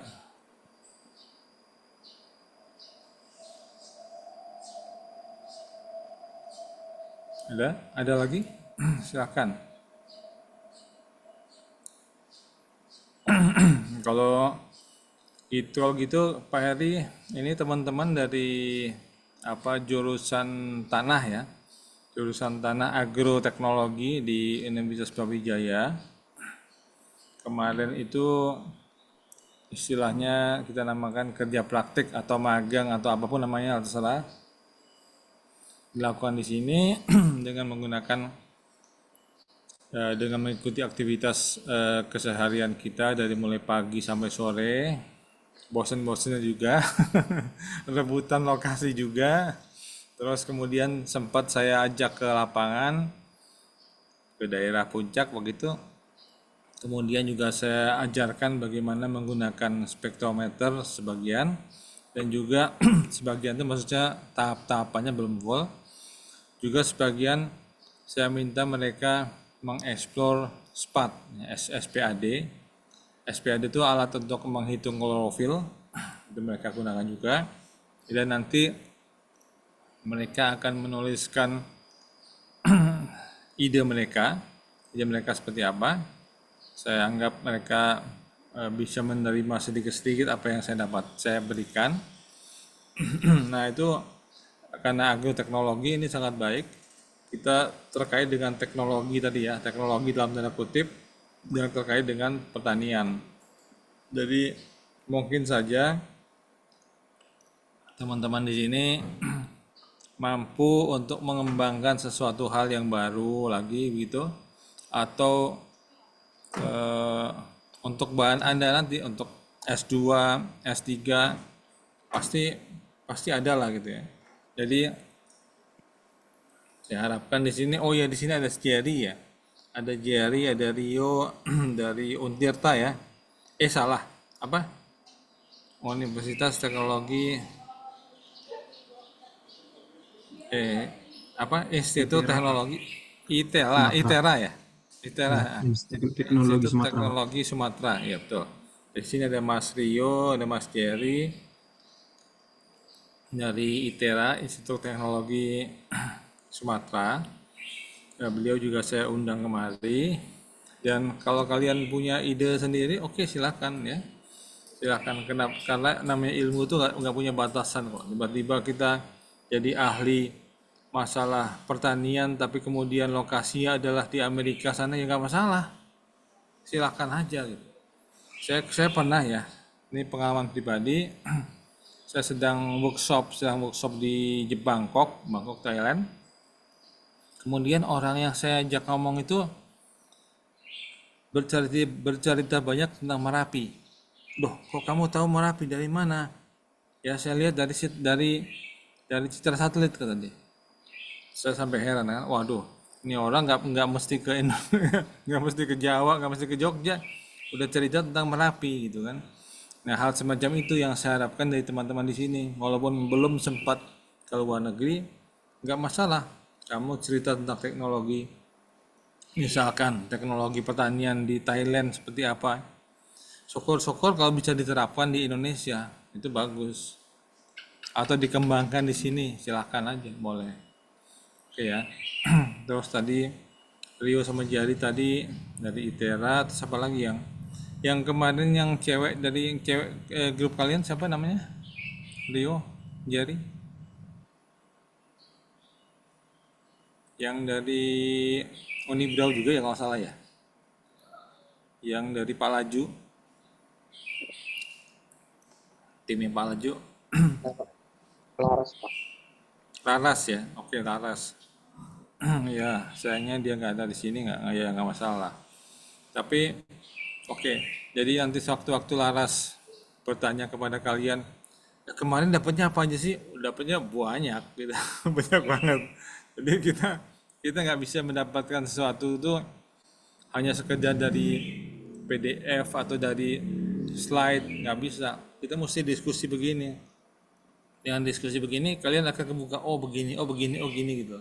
Jadi lebih banyak masukan yang bisa diperoleh, kemudian membuat ide kita, itu penting sekali. Dengan ide tadi kita bisa kembangkan ke hal yang lain yang lebih realistis. Kita bisa aja ide kita idealis boleh aja, tapi harus realistis gitu. Kalau saya mungkin secara idealnya, saya dengan cahaya bisa melihat semua perbedaan yang ada di permukaan ini kok. Kalau ide saya gitu. Tapi kan realistis saya, satelit nggak bisa begitu. Satelit ketutupan sedikit sama awan mati dia. Nggak bisa kita mengolah sesuatu di balik awan tuh nggak bisa. Nah itulah. Jadi itulah kehebatan Allah yang memberikan alam ini ya. Itu harus bisa kita olah dengan sebaik mungkin.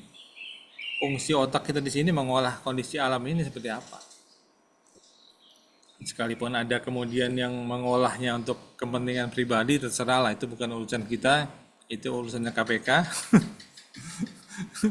Yang penting, yang penting kita clear aja, kita simple aja gitu kan. Yang penting proven, disukai orang banyak dan gampang diakses, ya. Jangan sampai kita mengolah padi tadi hanya mengandalkan resolusi satelit yang kecil segala macam, hanya itu saja yang diumumin, nggak akan jalan-jalan teknologi. Tapi kalau kita bisa, resolusi berapapun bisa kita olah kok satelit, itu bagus. Sama saja dengan awan tadi. Gimana cara kita ngatasinya? Tadi pakai radar bisa, tapi bagaimana itu belum ada yang tahu. Kalian lah yang harus menemukan itu. Gitu.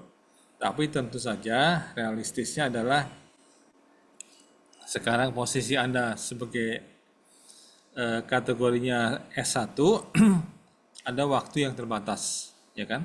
Nanti Anda misalkan ingin mengembangkan di S2, apalagi nanti S3, itu waktu masih banyak sekali. Kalau S1 saya yakin waktu Anda terbatas, paling mungkin berapa bulan lagi harus selesai segala macam lah. Nah, itu yang susah jadi takaran kita. Ya.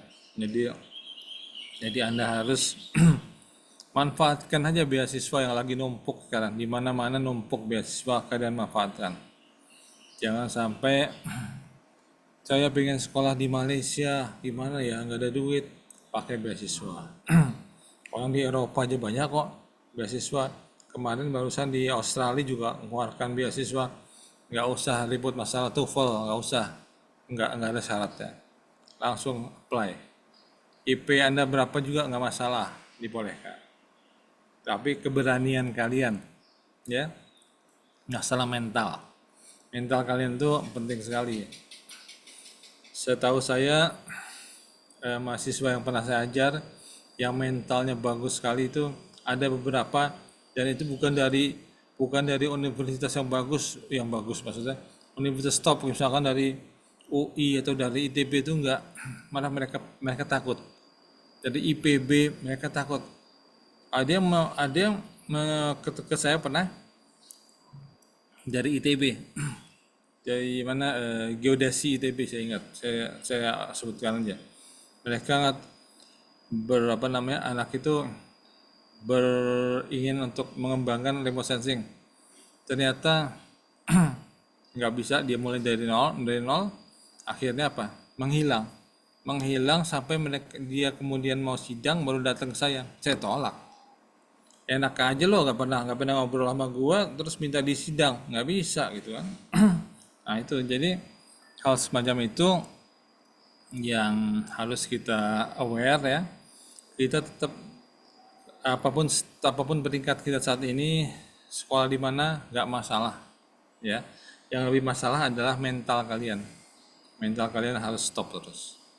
Oke, begitu teman-teman ya. Kemudian kita kayaknya untuk acara hari ini kita harus foto sama-sama nih sebelum kita tutup. Mari kita buka kamera sejenak. Iya, terima kasih. Saya foto ya. Ini berapa kita udah? 1, 2, 3, 4, 5. Ada Jerry, ada Rio, Raka, Nabil, Zaki, Dimas. Tiba-tiba ada Randy di sini. Kacau. Oke ya. Saya foto ya. 1, 2, 3. Lalu ya. Saya save dulu.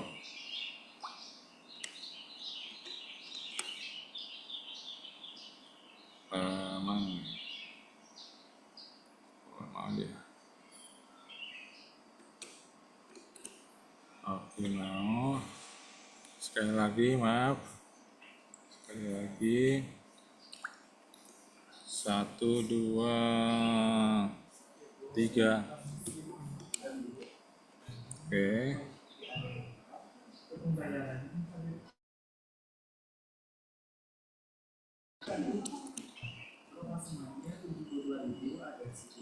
Oke, oke Pak Heri, terima kasih atas waktunya, atas kesempatannya pada kami. Mohon bimbingan terus ya, karena ini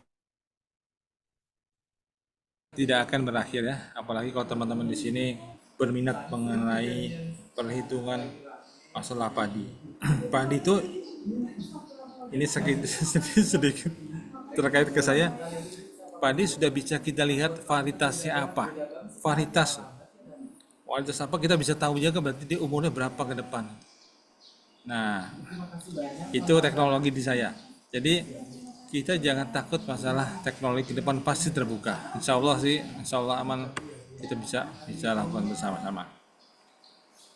Pak Heri akan menjadi motor kita.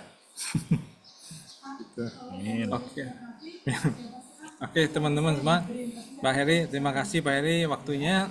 Teman-teman semua, Zaki, Nabil, Emir, Jerry, Rangga, Raka, Rio, siapa lagi yang belum disebut ya? Oke, terima kasih. Saya akan tutup ya. Terima Terima kasih banyak Mas Artanto, teman-teman. Makasih, sukses semua ya, adik-adik ya. Ya Bapak, terima kasih juga Bapak. Oke, mohon izin tip Mas Artanto. Ya, silakan. Oke, Pak Heri, terima kasih Pak Heri. Teman-teman semua, terima kasih juga waktunya kalian ya. Karena ini adalah momen yang jarang sekali ya. Terus sedang setiap kali ada kerja praktek akan selalu saya berikan kuliah seperti ini, macam-macam kuliahnya. Pak Heri baru pertama kali ini, Pak Heri ya. Dan momen yang disebutkan tadi adalah momen yang terbaik bagi saya karena itu menyangkut kebutuhan kita secara nasional ya. Kita perlu informasi di Jawa Barat tuh menghasilkan padi sebesar apa sih? Di mana sih? Misalkan di Indramayu. Benar nggak sih di Indramayu itu penghasil padi? Kita cek ke lapangan. Kita cek ke lapangan, ada koordinatnya segala macam kita tahu.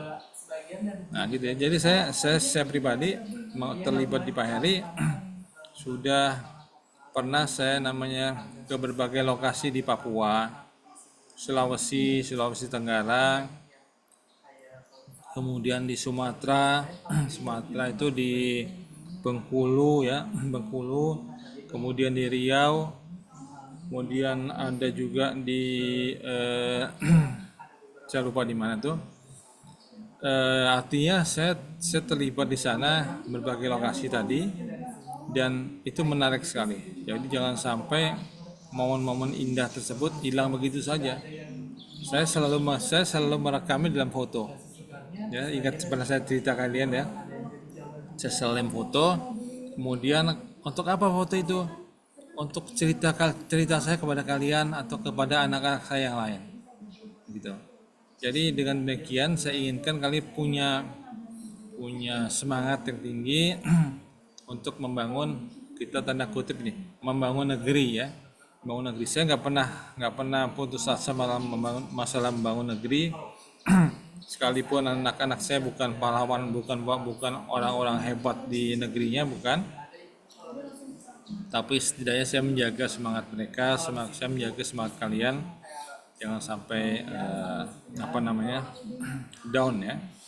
Terus satu lagi saya ingatkan, saya punya grup khusus para mahasiswa mantan kerja praktik ataupun ada lagi selalu MBKM gitu, mantan yang pernah saya didik dulu, saya jadikan satu grup dan mungkin itu 2 atau 3 tahun yang lalu, artinya mereka lebih senior dari kalian. Mungkin nanti kalian akan saya masukkan ke grup tersebut. Silahkan berkomunikasi ya.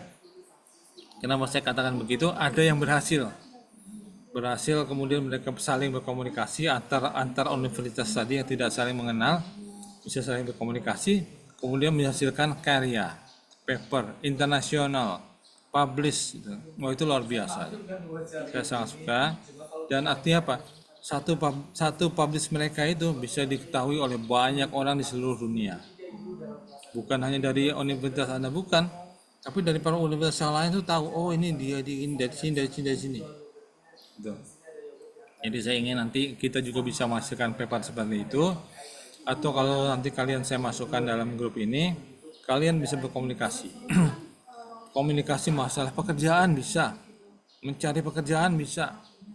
Yang penting semua kebutuhan kalian itu insya Allah saling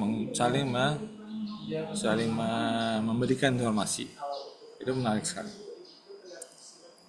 Itu ya. Jadi nanti satu waktu saya akan masukkan di sana setidaknya ada 70 orang, 70 mahasiswa dari sekitar 15-an universitas di Indonesia. Ya. Tidak hanya di Jawa, tapi juga di Kalimantan, di Sulawesi, di Bali, itu pernah semua. Bahkan ada yang kabur yang saya katakan tadi, ada yang kabur ya. Dari dari ITB ada yang kabur, udah bodo amat lah, terserah dah. Dari Unsyah ada yang kabur, dari Unsyah langsung kontak ke saya, Pak saya nggak bisa gini, ya terserah lah, kalau kamu takut diskusi monggo silahkan kabur. Dia pergi. Ada yang dari Unsud Sudirman ya, Purwokerto kabur juga, ada 6 orang dari Purwokerto tiba-tiba menghilang kabur, dia udah silahkan aja. Nah, saya tidak ingin kalian bisa kabur, bisa selalu berdiskusi sama-sama di sini. Dari ITERA tuh ada 2 apa 3 ya, masih ya dalam grup itu masih ada. Bagus. Dari teknik geomatika kalau nggak salah ITERA ya. Terus diberi terus dari Unila juga ada, Unila, ITERA, Turu yang kabur dari Unsyah. Kemudian dari Kalimantan Barat ada, Kalimantan Tengah ada, Kalimantan Timur ada, Unmul ya, Unmul itu ada, Kalimantan Timur ada mereka. Dan sampai sekarang saya begitu ke lapangan, saya kayak kemarin saya minta izin ke kalian, saya ke Kalimantan Timur, itu kontak dengan mereka. Mereka membantu saya, Pak kalau masalah ini yang tahu wilayahnya si Anu, oke, langsung masuk dalam grup saya, grup penelitian saya, kan asik kan itu. Nah kalau sekarang misalkan kalian dari Malang, kenapa enggak satu ketika saya akan punya penelitian di Malang atau di Lampung lagi nanti yang teman-teman ITERA ya, saya bisa aja kontak kalian. Kontak tuh bukan berarti saya tolong jemput saya pakai motor, enggak, bukan gitu. tapi saling memberikan informasi. Oh kondisi Lampung sekarang seperti apa nih? Oh banyak hujannya. Kondisi Lampung banyak hujannya berarti saya harus antisipasi segala macam masalah hujan. Banyak informasi yang bisa saling membantu kita bagi masing-masing. Oke ya. Oke dari saya segitu dulu. Kalau mungkin ada pertanyaan dari teman-teman, dari Rio atau dari siapa, Dimas atau siapa, ada nggak? Nggak ada ya. Oke deh, kalau nggak ada, nggak apa. Saya akhiri pertemuan Pak, kita. mungkin saya Terima mau nanya, kasih. Oh ya, silakan Raka. Ya, mungkin buat nanya menindaklanjuti terkait paper kami, Pak, itu Iya iya.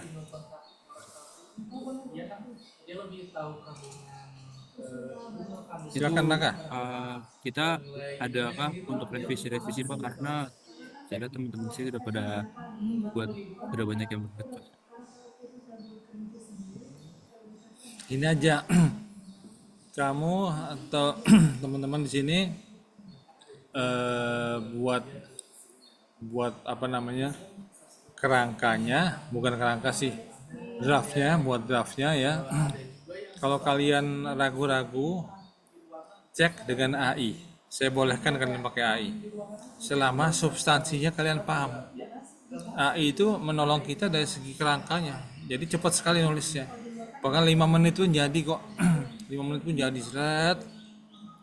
Tinggal kalian paham atau enggak. Selama nanti kita cek itu. kalian buat tulisan itu, kemudian taruh aja di Google Docs, ya. Cari taruh di Google Docs-nya kita tuh bisa, taruh di sana. Ini saya cek, nanti kita seperti ini, kita adakan diskusi online gini, kemudian Anda menjelaskan, oh ini maksudnya metodologi ini gini. Saya akan bisa melihat kalian paham atau enggak. Jangan khawatir dengan ilmu baru, kayak misalkan remote sensing itu hal yang baru, nggak usah takut, banyak bahan bacaan banyak. Tapi kalau kalian mau, pasti bahan bacaan itu ada 1001 macam bahan bacaan di internet. Jadi kalau dulu saya zamannya usia kalian, saya bisa ngeles. Wah, buku tentang remote sensing sedikit sekali di Indonesia, susah nyarinya. Saya bisa ngeles gitu. Kalau sekarang nggak ada, nggak bisa ngeles lagi. Jadi kalau nggak ada, cari di internet, banyak kok bukunya, banyak banget bahkan, gitu ya. Nah, jadi masalah bahan kalian pasti udah ada, tinggal sekarang yang penting adalah kalian menulis, ada idenya, kalian menulis, kemudian kalian bisa membuat isiannya itu gunakan AI, bantuan AI, memperbaiki bahasanya, kemudian kalaupun ada perbaikan dari sana silakan, kemudian masukkan ke paper. Nah, ke paper ini kendala kita adalah kita mesti dicek lagi oleh si paper tadi. Ceknya misalkan apakah yang kalian tulis itu ambil dari orang lain, dia pasti tahu. Si AI tadi pasti tahu ya. Jadi kita ngambil dari orang lain, masuk akal nggak nih? Masuk akal itu maksudnya apakah jebrek semua gitu? Jangan begitu ya. Nah, usahakan kalian bisa nulis. Kemudian kalau nggak salah kemarin kata Bu siapa Naka kemarin yang waktu kita diskusi itu, Bu siapa? Bu Reni, Pak. Nah itu akan ada acara ya di UB ya, akan ada acara di UB, silahkan diikuti. Walaupun kalian, aduh saya masih nggak bisa nulis nih, ikut aja, nggak usah peduli, ikut aja. Dengan adanya percobaan tadi akan ada kesalahan, itu kalian perbaiki. Setiap kita mencoba itu pasti ada kesalahannya, pastilah, wajar aja gitu ya. Jadi tolong sekarang teknisnya adalah kalian buat tulisan, pakai AI boleh bantuannya, kemudian metodologinya apa, kamu nggak jelas masalah metodologi, tanya ke saya ya. Nanti kita buat diskusi seperti ini, kita buat diskusi online biar gampang. Anda presentasikan apa yang anda pahami, bukan Anda mengerti, nggak perlu. Anda pahami seperti apa, sejauh apa, nanti akan saya perbaiki. Oh, kamu itu maksudnya begini, gini. Nah, itu lebih enak begitu. Ya. Juga jangan lupa laporan. Laporan kegiatan kemarin juga jangan lupa, ya. Oke. Jadi saya pikir itu aja. Ada pertanyaan lagi, silakan. Pak, mungkin mau nanya lagi Pak, untuk kira-kira Ya, dari oke. Bapak sendiri ada batas waktu untuk kita mengerjakan paper ini nggak Pak, untuk yang next diskusi lagi Pak? Karena mungkin kayak teman-teman harus dikasih deadline Pak, biar Iya. makin ini Pak kerjainnya. Saya buat seminggu aja. Seminggu dari sekarang, ya. Sekarang hari Kamis, mudah-mudahan Kamis depan ya, kita ketemu lagi Kamis depan, ya. Jadi Kamis depan kita ketemu, saya akan melihat berita dari kalian bagaimana kemajuannya sampai saat. Kalian buat aja misalkan 2 atau 3 slide nggak masalah, yang penting ada kemajuan, gitu. Itu Raka, betul.